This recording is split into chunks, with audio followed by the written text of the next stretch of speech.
हे भगवान, बस आज बचा लो। दोबारा इस जंगल वाले रास्ते से कभी नहीं निकलूंगा।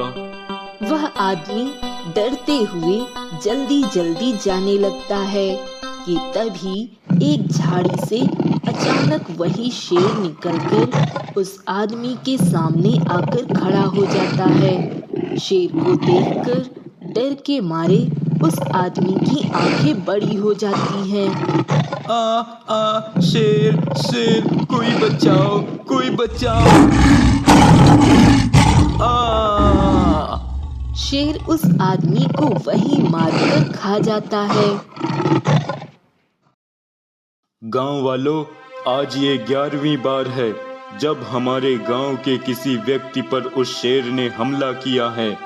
अगर वह शेर इसी तरह गांव के लोगों को मारकर खाता रहा तो एक दिन हमारे गांव में कोई भी व्यक्ति जिंदा नहीं बचेगा। इसलिए आज के बाद गांव का कोई भी व्यक्ति जंगल के उस रास्ते पर नहीं जाएगा। जंगल का वो रास्ता बंद किया जाता है। गांव से बाहर जाने के लिए किसी और रास्ते का निर्माण जल्द से जल्द किया जाएगा। अब क्या खाऊं, किसको खाऊं? जंगल में अब कोई जानवर बचा नहीं है और इंसानों ने भी 1 साल से जंगल के रास्ते से निकलना बंद कर रखा है। लगता है भूख से ही अब मेरी मौत हो जाएगी। मुखिया जी, आपका बहुत बहुत धन्यवाद। आज हम सब गांव वाले आपकी वजह से ही सुरक्षित हैं। हाँ मुखिया जी, आज हम सब गांव वाले आपकी वजह से ही सुरक्षित हैं। 1 साल पहले अगर आपने गांव के बाहर जाने के लिए जंगल वाला रास्ता बंद करवाकर दूसरा रास्ता ना बनवाया होता तो आज गांव में कोई भी नहीं बचता उस शेर के आतंक से। हाँ मुखिया जी, हम सब गांव वाले आपके एहसानमंद हैं। आपने हम सब गांव वालों को शेर के कहर से बचाया है। इस गांव का मुखिया होने के नाते ये सब करना मेरा फर्ज था। मैंने किसी पर कोई एहसान नहीं किया है। गांव वालों, ये गांव मेरा अपना है। इस गांव में रहने वाला हर व्यक्ति मेरा अपना है। इस गांव की समस्याओं के लिए अगर मैं कुछ नहीं करूंगा तो और कौन करेगा? मुखिया जी की जय, मुखिया जी की जय, मुखिया जी की जय। क्यों ना मैं इंसानों की बस्ती में जाकर छुप कर रहने लगूं। कोई न कोई इंसान तो मिलेगा ही। मौका मिलते ही किसी न किसी इंसान को मार गिराऊंगा। यह सोचकर वह शेर जंगल से निकलकर इंसानों की बस्ती में आ जाता है, जहां उसे एक साधु का आश्रम दिखाई देता है। शेर चुपके से साधु के आश्रम में जाता है और वह देखता है एक साधु कुछ लोगों को प्रवचन दे रहा है। ये साधु, ये तो वही साधु है। इसीलिए कभी भी बुरे कर्म नहीं करने चाहिए। बुरे कर्मों का परिणाम हमेशा बुरा ही होता है। सदैव अच्छे कर्म करो और जीवन में हमेशा खुश रहो। सज्जनों, आज के लिए बस इतना ही। मैं कुछ समय के लिए ईश्वर के दर्शन के लिए जा रहा हूँ। वहाँ से लौटूंगा तब मेरा अगला प्रवचन होगा। अच्छा, तो ये साधु ईश्वर के दर्शन के लिए जा रहा है। इस आश्रम में बहुत लोग इस साधु का प्रवचन सुनने आते हैं। मेरे दिमाग में एक विचार आ रहा है।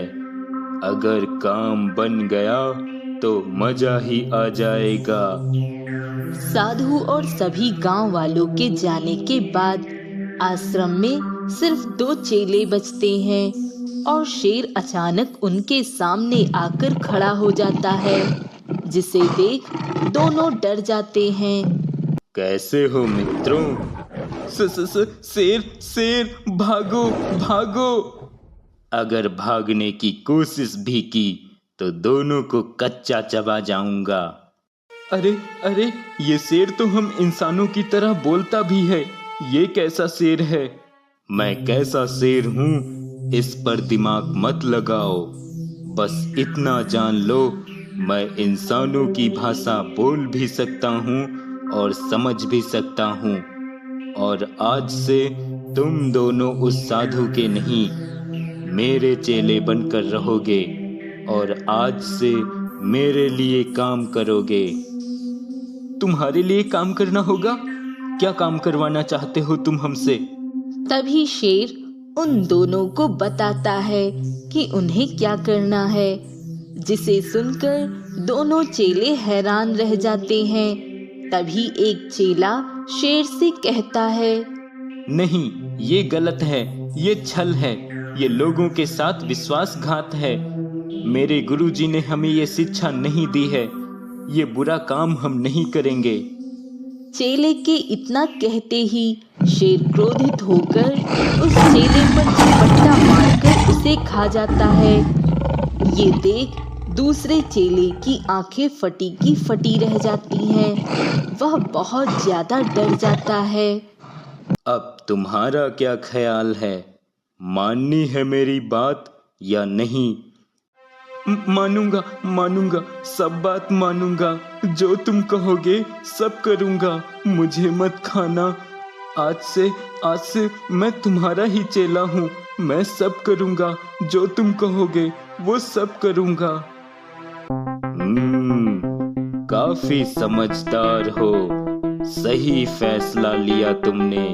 नाम क्या है तुम्हारा? मेरा नाम आनंद है। आनंद, अब तुम ही मेरे जीवन में आनंद लेकर आओगे। आनंद ही आनंद आएगा मुझे अब इस साधु की कुटिया में। जाओ आनंद, अपने कार्य पर लग जाओ। काम हो जाने के बाद तुझे भी मार कर खा जाऊंगा एक दिन। आनंद गांव में लोगों से बात करता है और उन्हें समझाने की कोशिश करता है। क्या आनंद भाई, ये तुम क्या कह रहे हो? गुरुजी के आश्रम में शेर? हाँ, और वो कोई ऐसा वैसा शेर नहीं है, इंसानों की तरह बोलने और समझने वाला महान विद्वान पंडित शेर महाराज हैं। अरे नहीं नहीं आनंद भाई, पहले भी हम शेर के आतंक से परेशान होकर किसी तरह छुटकारा पा सके हैं। अब किसी भी शेर के चक्कर में नहीं पड़ना चाहते हैं। हाँ हाँ आनंद भाई, जब गुरुजी वापस आ जाएं, तब हमें बता देना, हम गुरुजी के पास आ जाएंगे। पर हम किसी शेर के पास नहीं जाएंगे, चाहे उसे गुरुजी ने ही क्यों ना भेजा हो, या फिर वो कितना ही बड़ा कोई विद्वान पंडित शेर ही क्यों ना हो। हमें माफ कर दो आनंद भाई, शेर से हम सभी गांव वाले बहुत डरे हुए हैं पहले ही। आनंद के बच्चे, मैं कुछ नहीं जानता, कुछ भी कर, कैसे भी करके एक एक इंसान को हर हफ्ते में आश्रम में लेकर आ। मुझे हर हफ्ते में एक इंसान का मांस खाना है। तेरे साथी को खाए हुए मुझे आज 4 दिन हो गए हैं। अब मेरी भूख बढ़ने लगी है। तेरे पास सिर्फ 2 दिन हैं।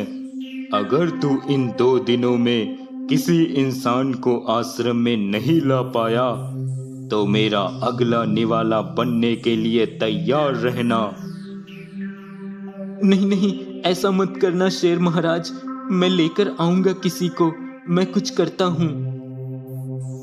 सुन, किसी भी इंसान की सबसे बड़ी कमजोरी है उसका लालच। लोगों को धन का लालच दे, खींचे चले आएंगे आश्रम में। अब जाओ और किसी को लेकर आओ। मुझे किसी न किसी को तो ढूंढना ही होगा, वरना वो दुष्ट शेर मुझे भी मारकर खा जाएगा। तभी उसे एक आदमी दिखाई देता है जो बकरियां चरा रहा होता है। ये गरीबी की जिंदगी भी कोई जिंदगी है। तंग आ गया हूँ इस बेकार की जिंदगी से। रोज रोज बकरियां चराने जाना पड़ता है। कभी कभी तो लगता है कि मैं खुद भी एक बकरी ही हूँ। लगता है ये व्यक्ति अपनी जिंदगी से परेशान है। इससे बात करता हूँ, शायद काम बन जाए। तभी आनंद उस चरवाहे के पास आकर, क्या हुआ मित्र, तुम कुछ चिंतित नजर आ रहे हो? किस बात की परेशानी है तुम्हें? मुझे बताओ, मैं एक संत हूँ, शायद मैं तुम्हारी कुछ मदद कर सकूं। संत महाराज, क्या आपके पास इस गरीबी को दूर करने का कोई उपाय है? बहुत तंग आ गया हूँ मैं इस गरीबी की जिंदगी से। अगर ऐसी बात है तो तुम मेरे आश्रम में आओ। वहाँ मेरे गुरुजी हैं, जो कि एक शेर हैं, लेकिन वो विद्वान पंडित शेर महाराज हैं। उनके पास व्यक्ति की हर समस्या का समाधान है। क्या? एक शेर, वो भी विद्वान पंडित? ये कैसे संभव है? तुम एक शेर के चेले हो। शेर भी कभी पंडित होता है क्या? आपका मानसिक संतुलन तो ठीक है ना संत महाराज? मुझे तुम्हारे इस संदेह से कोई आपत्ति नहीं है मित्र। मैं जानता हूँ मेरी इन बातों से कोई भी साधारण व्यक्ति यही सोचेगा जैसा अभी तुमने कहा, पर मेरा यकीन मानो, वो कोई साधारण शेर नहीं है। वो इंसानों की तरह बोलने समझने वाले एक महान विद्वान पंडित शेर महाराज हैं। उनका सिर्फ शरीर शेर का है, उनकी आत्मा एक संत की है। उन्होंने बहुत से लोगों को धनवान होने का वरदान दिया है और वो सभी धनवान हुए भी हैं। लेकिन है तो वो एक शेर ही। अगर वो मुझे खा गया तो? मित्र, अगर ऐसी बात होती तो मैं तो हर वक्त उनके साथ रहता हूँ। वो मुझे भी तो खा सकते हैं। मैं धनवान तो बन जाऊंगा ना? हाँ बिल्कुल, ये रहा मेरे आश्रम का पता। तुम कल सुबह आ जाना।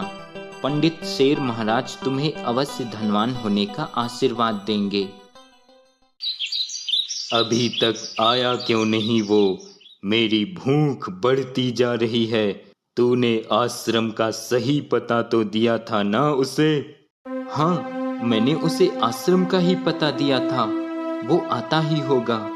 अगर नहीं आया तो तेरी खैर नहीं। वो आएगा, मुझे यकीन है।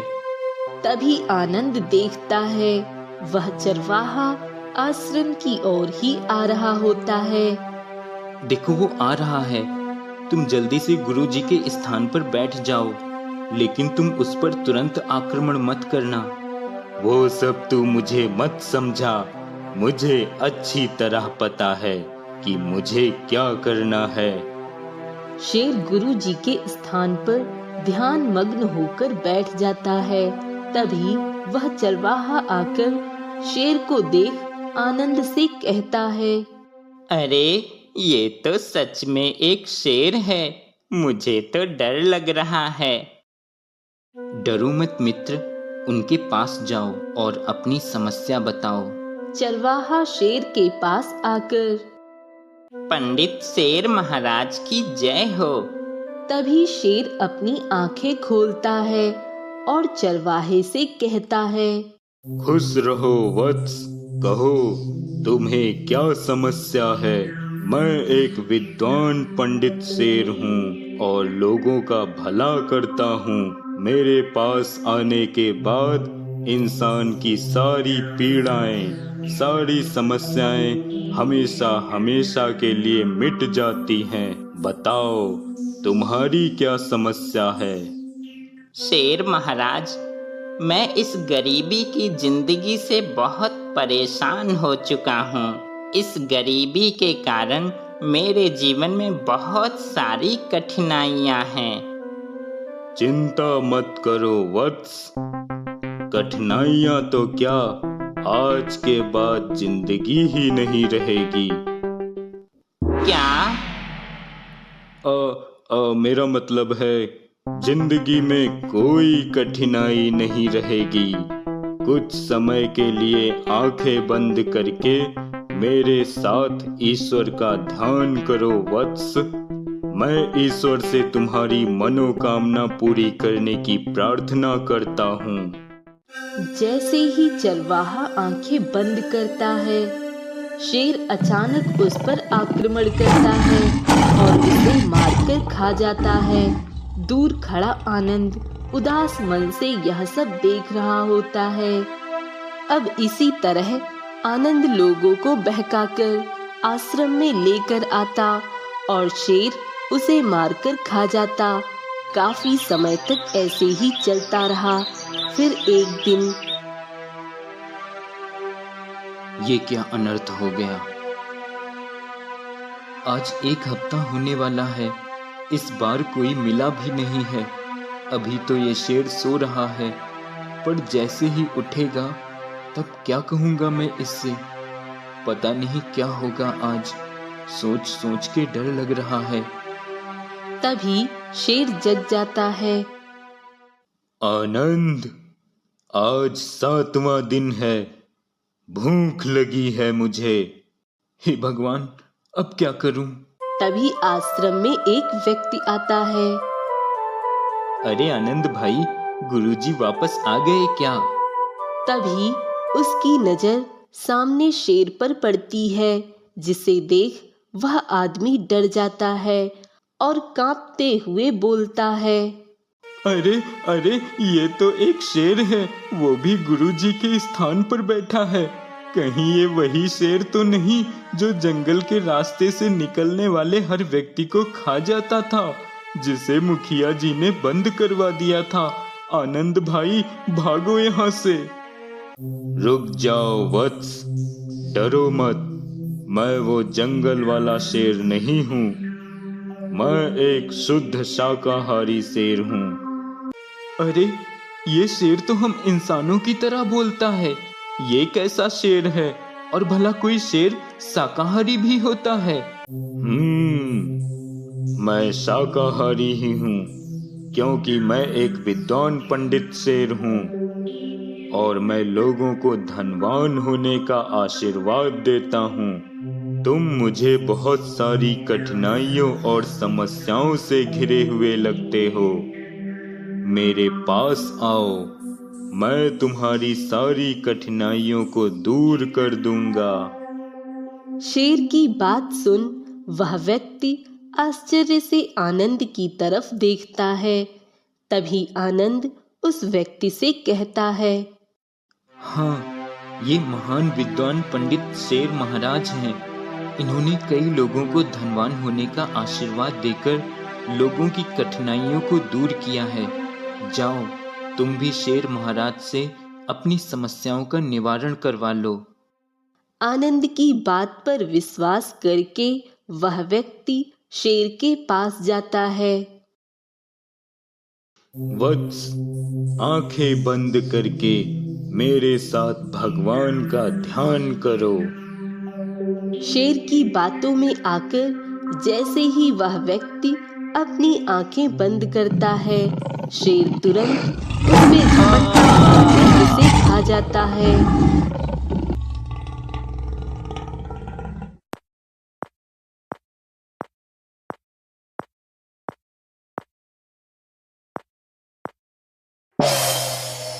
गुरुजी, आप दूर रहे मुझसे दुष्ट पापी। गुरुजी, गुरुजी, मुझे क्षमा कर दीजिए। मैं तुझे कभी क्षमा नहीं करूंगा। मैं जानता हूँ गुरुजी, मुझे आपको कुछ भी बताने की जरूरत नहीं। आपने अपने अंतर मन की शक्ति से सब कुछ देख और जान लिया है। तो फिर आपने ये भी देख लिया होगा, उस दुष्ट शेर ने आपके दूसरे चेले यानी मेरे साथी की क्या हालत की। मैं डर गया, मैं और क्या करता। तुम डर गए या मेरी दी हुई सारी शिक्षाओं को तुमने मिट्टी में मिला दिया? मेरी दी हुई शिक्षाओं की लाज तो उसने रखी उसने अपना आत्मसमर्पण कर दिया, परंतु गलत कार्य के लिए हामी नहीं भरी। निडरता से उसने उस दुष्ट शेर का सामना किया और तुम एक पापी बन गए। साधु की बातों से आनंद को अपने किए पर बहुत पछतावा होता है। जाओ, आज के बाद मेरे आसपास या मेरे आश्रम में कभी दिखाई मत पड़ जाना। ऐसा कमजोर और डरने वाला व्यक्ति कभी मेरा शिष्य नहीं बन सकता, जो मेरी शिक्षाओं की तनिक भी लाज न रख पाए। ये कहकर साधु वहां से आश्रम की ओर निकल जाता है। एक बूढ़ी औरत मुखिया के पास आती है। मुखिया जी, मुखिया जी। क्या हुआ है माँ जी? आप ऐसे क्यों रो रही हैं? मुखिया जी, मेरा बेटा कल सुबह से घर वापस नहीं लौटा है। क्या आपका बेटा भी लापता है? गांव में कई दिनों से मैं देख रहा हूँ, लोग कम पड़ते जा रहे हैं। कई लोगों के लापता होने की खबर मिली है मुझे। माँ जी, क्या आपके बेटे ने आपको कुछ बताया था कि वो कहाँ जा रहा है?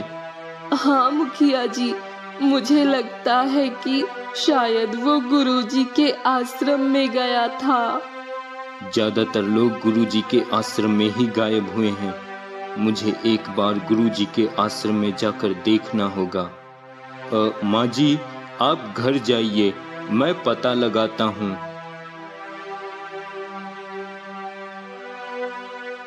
दुष्ट पापी, आज तूने ये साबित कर ही दिया कि तू एक जानवर का जानवर ही रहेगा। मुझसे बहुत बड़ी गलती हो गई जो मैंने तुझ पे दया करके तुझे मनुष्यों की तरह बोलने की शक्ति प्रदान की। हाँ, तो मैं आपकी दी हुई शक्ति का उपयोग कर तो रहा हूँ साधु महाराज। देखो, मैं खुश हूँ। छल से लोगों को मारकर तू कभी खुश नहीं रह सकता पापी। तूने न सिर्फ लोगों को मारा है, बल्कि लोगों से खुद को पंडित बताकर साधु संतों और विद्वानों का अपमान भी किया है। ईश्वर तुझे कभी माफ नहीं करेगा। कौन सा ईश्वर मुझे माफ नहीं करेगा साधु? जिस ईश्वर की तुम बात कर रहे हो साधु, तुम्हारे उसी ईश्वर ने ही मुझे मांसाहारी बनाया है। जाओ, पूछो अपने उस ईश्वर से, क्या मैंने उससे कहा था कि मुझे मांसाहारी बनाए? अगर मैं लोगों को मारकर उन्हें खाता हूँ तो मैं गलत कैसे हूँ? मैं तो बस अपनी भूख मिटाता हूँ, चाहे बल से या छल से। शेर की बातों का साधु के पास कोई जवाब नहीं होता। साधु, अभी तो मैं जा रहा हूँ, पर जल्द ही मुलाकात होगी तुमसे। इतना कहकर शेर वहां से चला जाता है और दूर खड़ा मुखिया ये सब देख और सुन रहा होता है। तभी मुखिया साधु के पास आता है। गुरुजी, ये सब मैं क्या देख और सुन रहा हूँ? इसका मतलब गांव में जितने लोग गायब हुए हैं, इस शेर ने ही उन्हें अपना शिकार बनाया है, और ये शेर इंसानों की तरह बोलता है। ये कैसे संभव हो सकता है? हाँ मुखिया जी, इस दुष्ट शेर ने ही इस गांव के सभी गायब हुए लोगों का शिकार किया है, और ये सब मेरे ही कारण हुआ है।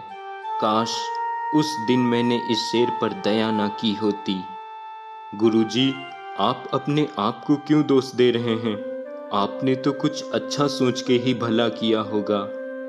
नहीं मुखिया जी, भला तो आपने किया इस गांव के लिए, जंगल वाला रास्ता बंद करवाकर, और ये बात भी उसके कुछ समय बाद की ही है, जब एक दिन मैं उसी जंगल से गुजर रहा था और तभी अचानक यह शेर घायल अवस्था में मेरे सामने आया। मैं देख रहा हूँ तुम घायल अवस्था में हो और मुझसे कुछ कहना चाहते हो। ठीक है, मैं तुम्हें कुछ समय के लिए मनुष्य की भाषा में बोलने की शक्ति प्रदान करता हूँ, ताकि जो तुम मुझसे कहना चाहते हो कह सको। साधु उस घायल शेर को बोलने की शक्ति देता है। साधु महाराज, मुझे बचा लो। शिकार करते हुए दूसरे जानवर ने मुझे अपनी नुकीली सींग से घायल कर दिया है। तुमने कई बार लोगों को बिना वजह भी उन्हें मार दिया, इसीलिए ये तुम्हारे कर्मों का परिणाम है। मैं तुम्हें ठीक तो कर दूंगा, पर तुम्हें वादा करना होगा कि तुम बिना वजह किसी को नहीं मारोगे। ठीक है साधु महाराज, मैं ऐसा ही करूंगा। मेरी आपसे एक विनती है कि आपने मुझे जो यह बोलने की शक्ति प्रदान की है, इसे हमेशा मेरे पास रहने दें। मैं आपका बहुत आभारी रहूंगा। ठीक है, अब से तुम हमेशा इंसानों की तरह बोल सकोगे। साधु अपनी शक्ति से उस शेर को ठीक कर देता है। इस शेर पर मेरी दी हुई उन्हीं शक्तियों का असर है, जिसके कारण यह शेर अधिक बलवान और बुद्धिमान हो चुका है और उसी का गलत फायदा उठाकर ये लोगों को मार रहा है। तो अब क्या होगा गुरुजी? इस तरह तो इस शेर का आतंक बढ़ता ही रहेगा। क्या इस शेर को रोकने का कोई उपाय नहीं है? उपाय तो है। किसी भी तरह अगर मैं उस शेर को स्पर्श कर सकूं, तो मैं अपनी सारी शक्तियां खींच लूंगा और वो शेर शक्तिहीन हो जाएगा, जिससे वो इतना अधिक अत्याचार नहीं कर सकेगा। पर ये होगा कैसे? उस शेर को आप कैसे स्पर्श कर पाएंगे? अब बहुत हो गया, कुछ न कुछ तो करना ही होगा। छल का जवाब अब छल से ही देना होगा। तुम यहाँ क्यों आए हो आनंद? मेरा शिकार बनने आए हो क्या? शेर महाराज, तुम्हारे लिए काम करते रहने की अब मेरी आदत हो चुकी है। तुम्हारे पास आने के अलावा अब मैं और जाऊंगा भी कहाँ? गुरुजी ने भी मुझे आश्रम से निकाल दिया है। एक बार फिर से तुमने सही फैसला लिया आनंद। वैसे भी अपने गुरु के साथ रहने से तुम्हें क्या ही मिलेगा? मेरे साथ रहोगे तो राज करोगे। तुमने बिल्कुल सही कहा शेर महाराज। मैंने तुम्हारे लिए एक शिकार का बंदोबस्त किया है, मेरे साथ चलो। शेर आनंद के साथ जाता है। आनंद शेर को एक जगह लेकर आता है जहाँ एक व्यक्ति खड़ा होता है। शेर महाराज, वो रहा आपका शिकार। शेर चुपके से उस व्यक्ति के पास जाकर जैसे ही उस पर हमला करने के लिए छलांग लगाता है। अच्छा, तो मुझे पकड़ने के लिए ये जाल बिछाया गया है। आनंद, तूने मेरे साथ धोखा किया है। मैं तुझे नहीं छोड़ूंगा। तभी अचानक साधु और मुखिया वहां आ जाते हैं। आनंद, तुम यहाँ क्या कर रहे हो? गुरुजी, मैंने आनंद की मदद ली है, क्योंकि सिर्फ आनंद ही इस शेर को पकड़ने में हमारी मदद कर सकता था। गुरुजी, मुझे अपने किए पर बहुत पछतावा है। मैं माफी के लायक तो नहीं हूँ, पर हो सके तो मुझे माफ कर दीजिए। अपने साथी की मौत का बदला लेना था मुझे इस शेर से। तुम लोगों ने मुझे कैद करके बहुत बड़ी गलती की है। तुम लोग क्या समझते हो कि मुझे कैद करके मुझसे बच जाओगे? मैं तुम सबको देख लूंगा एक दिन। दुष्ट शेर, बहुत हो गया तेरा अत्याचार। मैं तुझसे अपनी सारी शक्तियां छीनता हूँ। साधु शेर को स्पर्श करता है और शेर अब निर्बल हो जाता है। दुष्ट शेर, तेरी यही सजा है। अब तू ना ही इंसानों की तरह बोल पाएगा और ना ही किसी को बेवजह मार पाएगा। दुष्ट शेर, अब तू इसी पिंजरे में बंद रहेगा और अब मैं तुझे बहुत दूर भिजवा दूंगा, हमेशा के लिए, ताकि तू कभी किसी मनुष्य को नुकसान ना पहुंचा पाए।